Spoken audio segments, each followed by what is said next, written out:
બાળકો પણ મોજથી ખાશે શાક જ્યારે આ રીતે બનશે દૂધી ચણાની દાળનું શાક. એકદમ સરળ રીતે તમારી સાથે શાકની રેસિપી શેર કરીશ જેથી કોઈ પણ એને બનાવી શકે છે.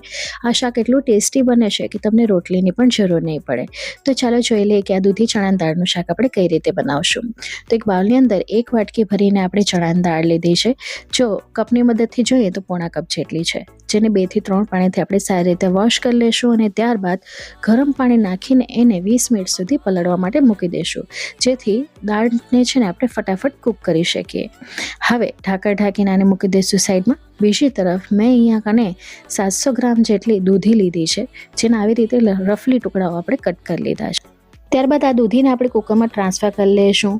દાળ પર પલળી ગઈ છે તો એને નાખી દઈશું, સાથે થોડું ગરમ પાણી પણ નાખી દઈશું, એટલે કે બંનેને બફાય એટલું જ આપણે પાણી ઉમેરીશું. હવે આની અંદર આપણે સ્વાદ અનુસાર મીઠું નાખીશું, જેથી ખાતી વખતે પાછળથી દાળ છે ને અંદરથી ફીકી ન લાગે. તો આવી રીતે બાફતી વખતે થોડા મસાલા નાખી દેવાથી આ શાક ખૂબ જ ટેસ્ટી બને છે. સાથે 1/2 ટીસ્પૂન જેટલી હળદર પાવડર પણ આપણે નાખી દીધી છે. હવે સારી રીતે એકવાર મિક્સ કરી લઈશું અને લીડ કવર કરીને ગેસની હાઈ ફ્લેમ ઉપર આપણે 3 વિસલ મારી લેવાની છે. અહીં દાળને આપણે ઓવરકુક નહીં કરીએ એ વાતનું ધ્યાન રાખજો. હવે અહીંયા કને મેં તીખાશ પ્રમાણે 3 લીલા મરચાં લીધા છે, 1 ઇંચ જેટલો આદુનો ટુકડો ખમણીને લીધો છે, સાથે વઘારમાં 1 તજનો ટુકડો, 1 બાદિયું અને આ રીતના દગડફૂલ માર્કેટમાં આરામથી મળે છે એ નાખીશું. આનાથી સોડમ ખૂબ જ સરસ આવે છે, શાકમાં સુગંધ ખૂબ જ સરસ આવે છે. હવે આને મૂકી દઈશું સાઈડમાં. વઘાર માટે આપણે જાડા તળિયાવાળું વાસણ લઈ લીધું છે, જેની અંદર મેં 5 ટેબલસ્પૂન જેટલું તેલ લીધું છે. તેલ જો તમે ઓછું ખાતા હો તો પ્રમાણ તમે તમારા અકોર્ડિંગ ઉપર નીચે કરી શકો છો. તેલ આવી ગયું છે એટલે 1/2 ટીસ્પૂન જેટલા મેથીના દાણા નાખીશું, 1 ટીસ્પૂન જેટલી રાઈ નાખીશું, 1/2 ટીસ્પૂન જેટલું જીરું નાખીશું અને સાથે ચટકાવી લેવાનું છે. હવે જે ખડા મસાલા આપણે કાઢીને રાખ્યા હતા એ નાખી દઈશું. ગેસની ફ્લેમને અત્યારે મીડિયમ કરી દીધી છે, જેથી મસાલા આપણા બળી ન જાય. અને 1/2 ટીસ્પૂન જેટલી હિંગ નાખીશું. મીઠા લીમડાના પાન નાખીશું. અહીં ખડા મસાલા છે ને સાથે તતડવા જરૂરી છે, તો જેની સોડમ આવશે. 2 સૂકા મરચાં નાખ્યા છે, એ છેલ્લે નાખવાના, જેથી વઘારમાં એ બળી ન જાય.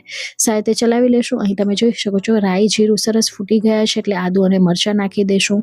એકવાર સાથે ચલાવી લેશું અને હવે આની અંદર આપણે 2 મોટી સાઇઝના લાલ અને પાકા હોય એવા ટમેટા લીધા છે. અહીં મેં દેશી ટમેટાનો ઉપયોગ કર્યો છે. એનામાં ખટાશનું પ્રમાણ થોડુંક ચડિયાતું હોય છે, એટલે આ શાક ચટપટું તૈયાર થશે. સાથે મિક્સ કરી લીધું છે. હવે આ સમયે આની અંદર આપણે મીઠું નાખી દઈશું, એટલે ટમેટાના ભાગનું જ આપણે મીઠું નાખવાનું છે, જેથી ટમેટા છે ને ફટાફટ ચડી જાય. હવે અહીંયા તમે જોઈ શકો છો કે ટમેટા એકદમ મેશી થઈ ગયા છે. તો આ સમયે 4 કળી લસણની લીધી છે. લીલું લસણનો સફેદ અને લીલો બંને ભાગ લીધો છે. ઉનાળામાં જો આ શાક બનાવતા હોય તો તમે સૂકા લસણનો ઉપયોગ કરી શકો છો. અત્યારે સિઝનનું લસણ સરસ આવે છે, તમે એનો ઉપયોગ કર્યો છે. આનાથી ફ્લેવર ખૂબ જ ઇન્હાન્સ થઈને આવે છે.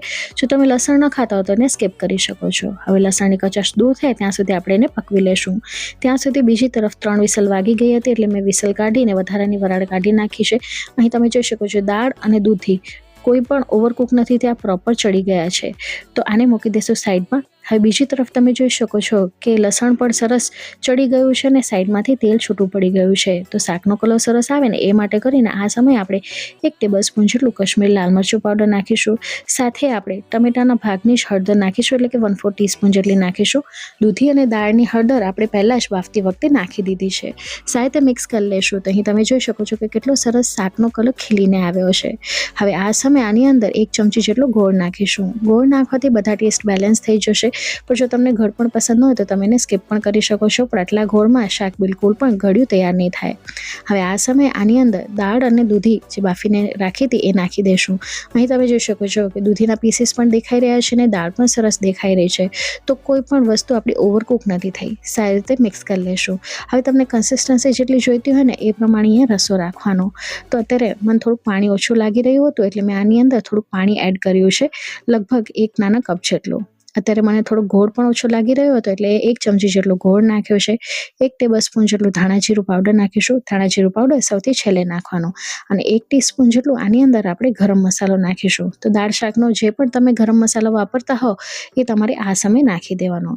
સાથે મિક્સ કરી લઈશું અને આને હવે આપણે 2 થી 3 મિનિટ સુધી પકવી લઈશું. તો અહીં તમે જોઈ શકો છો કે 2 થી 3 મિનિટ બાદ શાક આપણું તૈયાર છે.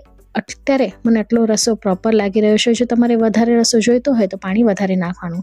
આ શાક છે ને એમને એમ ખાવાની પણ ખૂબ જ મજા પડે છે. રોટલીની પણ તમને જરૂર નહીં પડે. તો એકવાર જો આ રીતે શાક ક્યારેય પણ ન બનાવ્યું હોય તો મારી રીતે જરૂરથી બનાવજો. આજની આ રેસીપી તમને કોઈ પણ કારણસર ગમી હોય તો પ્લીઝ મને સપોર્ટ કરજો. મને સપોર્ટ કરવા માટે તમે મારી વિડીયોને લાઇક, શેર, ચેનલ સબસ્ક્રાઈબ કરી શકો છો. બાજુમાં આપેલી બેલ બટન જરૂરથી દબાવજો જેથી મારા આવનારા વિડીયોઝની નોટિફિકેશન તમને મળતી રહે.